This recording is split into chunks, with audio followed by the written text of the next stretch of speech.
سلام دوستا، اسمم امیر حسینه و قراره چندین کلیپی در مورد آموزش فتوشاپ از سطح خیلی خیلی مقدماتی تا به سطح خیلی خیلی پیشرفته. چند کلیپ حدود هرچی خدا یاری کرد حدود 100 کلیپ شد بیشتر شد درست کنیم و یاد بگیریم. خب بدون مقدمه بریم سر اصل مطلب. فتوشاپ، خود فتوشاپ اساسا برنامه برای ویرایش کردن عکسایی که به صورت پیکسلیه. بعدا فرق عکسای پیکسلی و وکتوری رو به شما میگم، عجله نکنیم یاد میگیریم چیه. اصل گپ خب نصب کردن برنامه خب نیازی نداره که من بگم، خیلی آسون میتونیم نصب بکنیم. یک مسئله پیش میایه برای کسانی که مثلا در درایو سی نصب میکنن و به صورت پیش‌فرض خود فتوشاپ بیشتر از 10 جیبی نیاز داره وقتی که برنامه در حال اجرایه. چرا؟ چون که شاید متوجه نشده باشی همین عکس، این البته عکس خودمونه، عکس خواسته باشیم ویرایش کنیم یک فایل خیلی حجمی حدود چندین جیبی ایجاد میکنه، یعنی در وقت ویرایش که بعد از او کار اتمام شد و سیف کردیم فایل پاک میشه از بین میره. به همین خاطر بیشتر از 10 جیبی خود به صورت پیش‌فرض گفته نیازه، ولی خب بستگی به حجم پروژه داره، هرچی بیشتر و کلانتر باشه حجم فایل بیشتر میشه که در جریان برنامه ایجاد میشه. خب توصیه میکنم برای از اینکه مشکل از بین ببری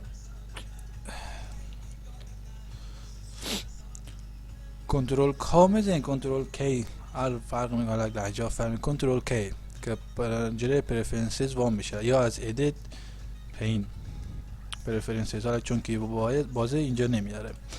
مستقیم بریم سر اسکرچ دیسک.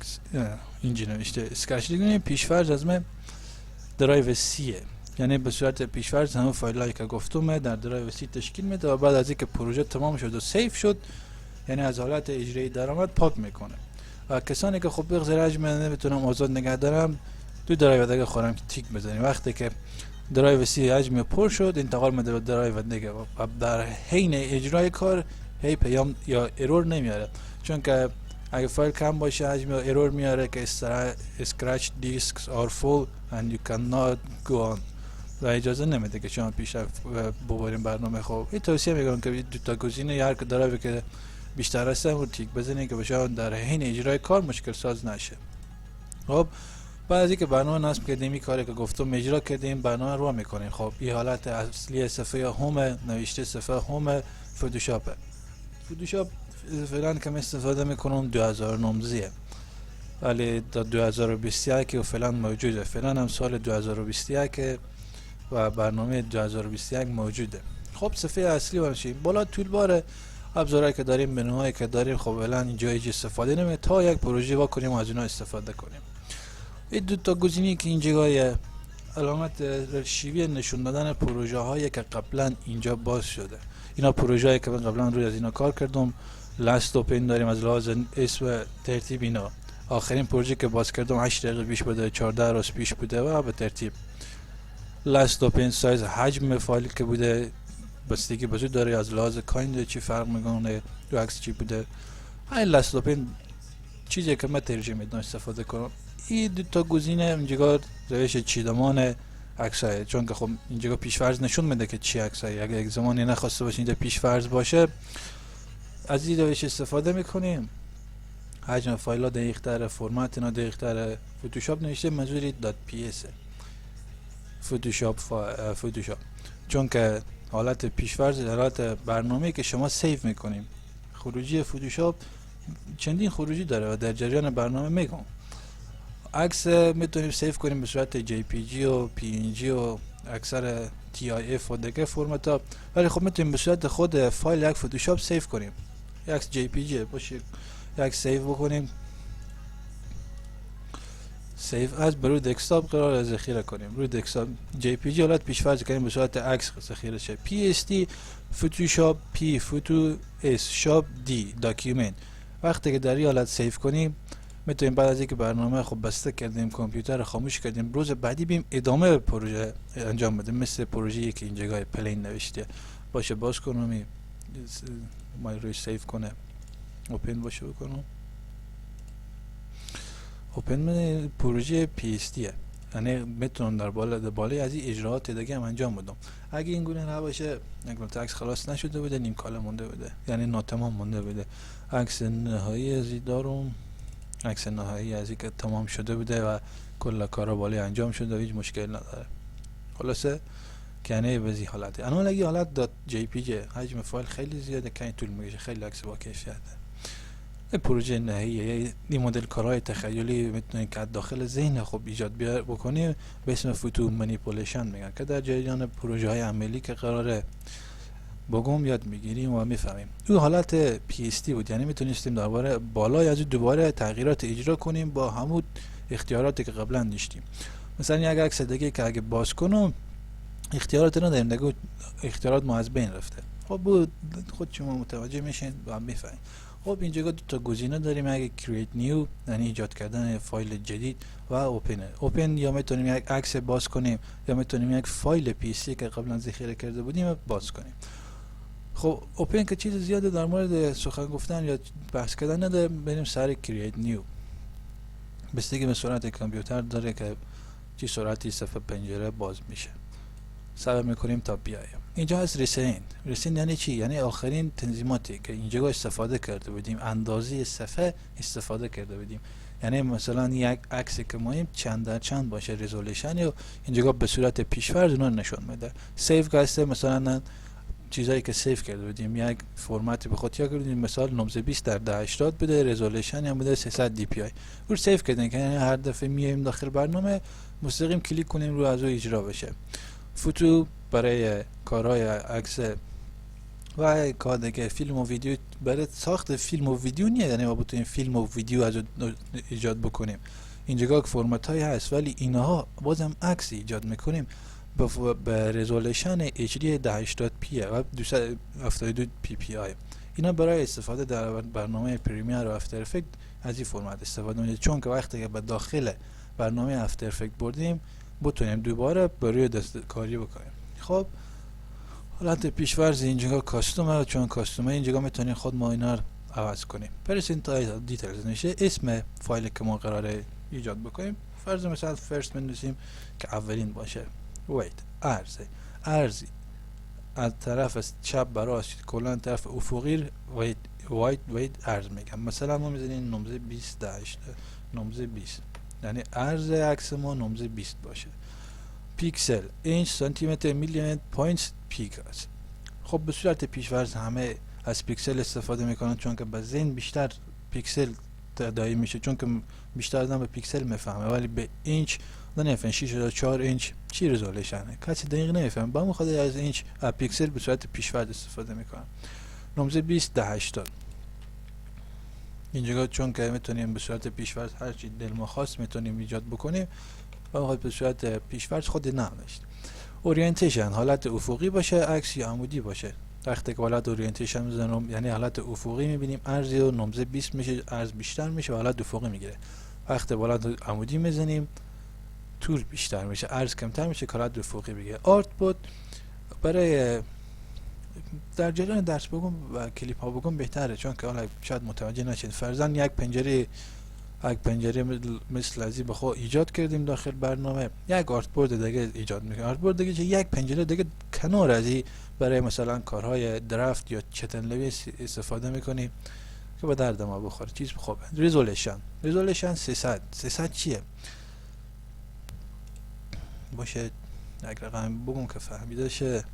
فعلا 72 یک صفحه خالی ایجاد، داکیومنت خالی ایجاد کنیم. این قلمه اوپاسیتی زیاد، هاردنس هم زیاد. چه کنیم فعلا کنگره میه ولی منظمه، ولی من فاصله بین نقطه ها رو زیاد کنم. این وقتی که خواسته باشه چشم بیننده ببینه دوتا، یعنی در جریان یک عکس باشه کیفیت خیلی فرق میکنه. اینجا یک خط تقریبا راستی من بالا اگه در نظر نگیریم خیلی خط راستی راست آمده و اگر حالت کلا فاصله بین نقطه از بین ببریم کلا خط راستی به وجود میاد که هیچ کدوم از این فاصله گنگرهای این بالا هست نداره. این چیه؟ چی مفهوم داره؟ در اینجا میبینیم اگر در یک واحد حساب کنیم یعنی از اینجی تا اینجی حساب کنیم، در همین واحد دو تا نقطه رنگی وجود داره. در اینجا اگه در همین واحد حساب کنیم شاید 6 7 تا نقطه رنگی وجود داره، ولی در این خط که یعنی فاصله بین نقطه خیلی کمتر بوده، خیلی بیشتر از 10 تا 20 تا نقطه رنگی، به اون خاطر کیفیت اینجا بالا میره. اگر کیفیت بالا ره، خب نقطه هایی که در یک واحد مساحت قرار داره نقطه های رنگی یا پیکسل بیشتر میشه. این مفهوم DPI، یعنی چند نقطه رنگی در یک واحد و مساحت وجود داشته باشه. اینجا میبینید چون که 2 تا کمتره، اینجا بیشتر از 6 7 تا بیشتر و اینجا شاید بیشتر از 20 تا باشه، آدم نمیتونه بشمره. به همون خاطر اینجا کیفیت بیشتر، یعنی هرچی مقدار دانه های رنگی یا خانه های پیکسل در یک واحد بیشتر باشه کیفیت بالاتر میره. خواهی بسته کنیم که اینجا ادامه بگیم. خب 300 یعنی چی؟ گفتم 300 برای کار کیفیت بیشترین کیفیت. 300 برای چی استفاده میشه؟ 300 برای کار چاپه. نوشته 72 پیکسل پر اینچ، میشه پیکسل پر سانتی متر هم بکنیم، میشه 28 پیکسل پر سانتی متر، ولی به صورت پیشفرض اینچه. به ذهن بیشتر 72 میگن، یعنی همون پیکسل پر اینچ، یعنی به هر اینچ مربع 72 دانه PPI یعنی پوینتس پر اینچ یا DPI داتس پر اینچ، یعنی 72 نقطه رنگی در هر اینچ مربع وجود داره که نمیتونه کیفیت عکس خوبه.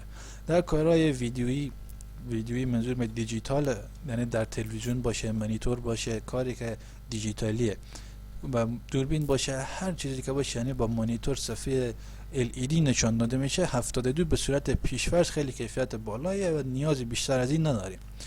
خب 72 برای کارهایی که به صورت فیلم یا عکس، اینا عکس‌ها که اینجا پیشفرض هسته، هم 72 DPI یا PPI. خب یک اندازه رزولوشن دیگه هست 96. 96 چیه؟ 96 بک‌گراند هایی که شرکت بسته نکنیم چون که مثلا بک‌گراند، این بک‌گراند اگه شرکت مایکروسافت ایجاد کرده باشه، چون که ویندوز از شرکت مایکروسافت، 96 DPI به صورت پیشفرض رزولوشن داره. یعنی عکس هایی که به صورت برای بک‌گراند استفاده میشه در کامپیوترها یا سیستم های موبایل، بعضا 96 رزولوشن یعنی 96 DPI.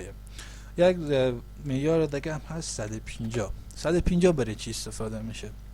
150 برای چاپ بنره که مثلا در کنار سرکار زدیه، از 150 استفاده میشه که وقت خیلی کیفیت بالای برای چاپ نیه، ولی برای طرف وقت ماشین با سرعت حرکت میکنه متوجه کیفیت زیاد نمیشه که کیفیت پایینه یا بالای. به همون خاطر برای کار چاپ بنر 150 و 300 بالاترین رزولوشن معیاریه.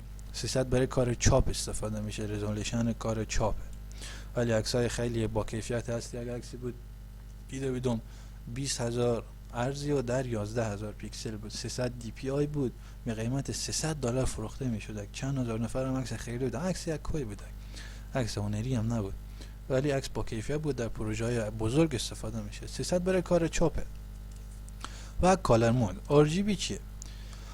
RGB اینها زیاد نیه. گری سیکل برای عکسای سیاه سفید استفاده میشه. این از مهم نیه. بیشترین کاری که هسته بالای RGB و CMYK. خب فرق از اینا چیه؟ RGB هسته رد، گرین، بلو، سرنگ اساسیه. ما کلا در طبیعت سرنگ اساسی داریم، سرخ، سبز، آبیه یا قرمز، آبی، سبزه. دیگه ترکیبای عزیز سرنگ دیگه رنگ های دیگه به وجود میایه. فعلا خب مثال چیزی که به وجود هسته 16 میلیون رنگ خب از ترکیب این سرنگ اساسی به وجود میایه. خب RGB برای چی استفاده میشه؟ RGB برای کار بازم دیجیتاله. بیشترین برای کار دیجیتال از RGB استفاده میشه. یعنی اگه با مانیتور باشه، موبایل باشه، تلویزیون باشه، هر چیزی که باشه RGBه. CMYK که هست، CMYK برای کار چاپه. وقتی که چاپ میکنن، اگه برای کار چاپ کتاب اگه داشته باشین چاپخانه دیده باشین، CMYK 4 رنگ اساسیه. C سایانه و نیلی یابی، این رنگ اینجا صورت منه. M مجنتای رنگ بنفشه، و یلوی، کاب بلکه نمیفهم چرا بینیه ولی کاب سیاهه. خب چاپخانه ها چی رنگ چاپ میکنم؟ چرا از فرمت CMYK استفاده میکنم؟ این به صورت لایه لایه. مثلا اول رنگ آبی نیلی یا آبی آسمانی میایه برو کاغذ کلا چاپ میشه. بعد قسمتی که قرار باشه زرد باشه میایه مجنتا بالای اونجا قرار میگیره، یعنی لایه لایه مثل که پول چاپ میشه و کتابا یا چاپ هم به صورت CMYK استفاده میشه. و با RGB برای کار دیجیتال RGB استفاده میشه. و بیت چیه؟ 8 بیت، 16 بیت، 32 بیت. مقدار اطلاعاتی که در یک عکس ذخیره میشه چقدر جزئیات داشته باشه بیته. عکس 16 فعلا برای عموم 8 بیته، 16 بیت برای کم دستگاه، یعنی مثال بگم از کل دستگاه 50 دستگاه استفاده میشه. 32 بیت خیلی با کیفیت میشه. اگر عکس 32 بیت با رزولوشن بالا اینجا اجرا کنم کامپیوتر خیلی گرفته میشه و کلا خیلی فشار میاره به سریع و خیلی از دستگاه قبول نمیکنن، چون که به صورت پیش‌فرض 8 بیت لازم، بیشتر از این لازم نیه، کافیه. ادوانس آپشن زیادی نداره. اینجا یک پروفایلیه که میتونی خود شما ایجاد کنیم بخواد. یعنی همین تنظیماتی که اینجا بود اینجا یک پروفایل خود شما برای خود ایجاد کنیم. خب این صفحه وارد میشیم، صفحه اصلیه. در اینجا میبینیم صفحه کنار اینجا تولبار یا ابزاره که اینجا با هر کدوم اینجا خیلی استفاده زیادی داریم، ولی قرار نیست دانه دانه بگم که ای چیه، ای به چیه، ای چیه. هیچ کس یاد نمیگیره. بهترین روش اینه که در حین پروژه ابزارات یاد بگیریم. خب اینجا میبینیم ویندو پنجره، کلا همین پنجره ابزارا که اینجا چیندیه یا اینجا میبینید که آوردم اینجا فرق کرد. همین کلا همین چیدمان ابزارها به نام ورک اسپیس میگن. داخل تب ویندو بخش ورک اسپیس چند مدل ورک اسپیس داره. 3D که فشار میاره سر کامپیوتر، من نمیزنم یعنی اجرا نمیکنم. فوتوگرافی برای عکس، یعنی استفاده برای عکس خواسته باشیم روتوش بکنیم، ادیت کنیم یا ویرایش کنیم. پینتینگ برای کارهای نقاشی. اینجا میبینیم سواچ آورده برای رنگ‌های بیشترین کاربرد. اینجا سرقلم‌های و اینجا لایه‌های استفاده میشه. خب استنشال حالت خلاصیه، یعنی هر چیزی خواسته باشیم اینجا هست، یعنی به صورت پیش‌فرض است. لایبرری که دیدیم کلوز کردم، لایبرری چیه؟ یک عکسی که وارد میکنیم داخل برنامه میره داخل لایبرری، یعنی هر دو بار خواسته باشین از عکس استفاده کنین لازم نیست دوباره بریم بیاره. لایبرری کش میکنیم یا دراپ میکنیم داخل پروژه میآید. کالر فرضاً مینا بستم یا یک کش کردم میاد، آوردم میاد، این آوردم میاد.